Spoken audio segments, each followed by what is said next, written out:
Hi అండి, అందరికీ నమస్తే. తెలుగు పంచాంగానికి స్వాగతం. జూలై 13వ తేదీ ఆదివారం. స్వస్తి శ్రీ విశ్వావసునామ సంవత్సర ఉత్తరాయణం శుక్లపక్షం ఆషాఢమాసం గ్రీష్మ ఋతువు ఆదివారం రోజు పంచాంగంలో సూర్యోదయం సూర్యాస్తమయంతో పాటు తిథి నక్షత్రం శుభ అశుభ సమయాలు చూద్దాం. సూర్యోదయం ఉదయం 5:50 సూర్యాస్తమయం సాయంత్రం 6:55. చంద్రోదయం సాయంత్రం 9:02. చంద్రాస్తమయం 14వ తేదీ ఉదయం 8:49. ఈరోజు తిథి తదియ రాత్రి 1:47 వరకు ఉంటుంది. తదుపరి చవితి ప్రారంభమవుతుంది. నక్షత్రం శ్రవణ నక్షత్రం ఉదయం 7:48 వరకు ఉంటుంది. తదుపరి ధనిష్ఠ నక్షత్రం ప్రారంభమవుతుంది. యోగం ప్రీతి సాయంత్రం 6 గంటల వరకు. కరణం పణజి మధ్యాహ్నం 1:27 వరకు.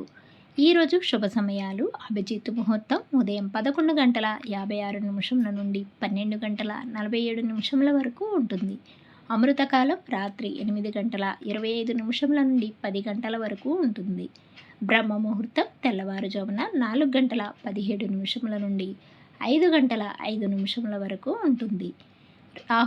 ఈరోజు అశుభ సమయాలు రాహుకాలం సాయంత్రం 4:30 నుండి 6 గంటల వరకు ఉంటుంది. యమగండ కాలం మధ్యాహ్నం 12 గంటల నుండి 1:30 వరకు ఉంటుంది. గుళికాకాలం మధ్యాహ్నం 3:36 నుండి సాయంత్రం 5:13 వరకు ఉంటుంది. దుర్ముహూర్తం సాయంత్రం 4:25 నుండి 5:13 వరకు. వర్జము ఉదయం 10:52 నుండి 12:28 వరకు ఉంటాయి. ఈరోజు విశేషాలు బోనాలు. ఈరోజు శుభ గడియలు ఉదయం 8:50 నుండి 9:25 వరకు. తిరిగి సాయంత్రం 3:15 నుండి 3:25 వరకు ఉంటాయి. ఈరోజు శుభముహూర్తాలు ఏమీ లేవు. తిరిగి రేపటి పంచాంగంలో మళ్ళీ కలుద్దాం. అంతవరకు సెలవు. Thanks for watching.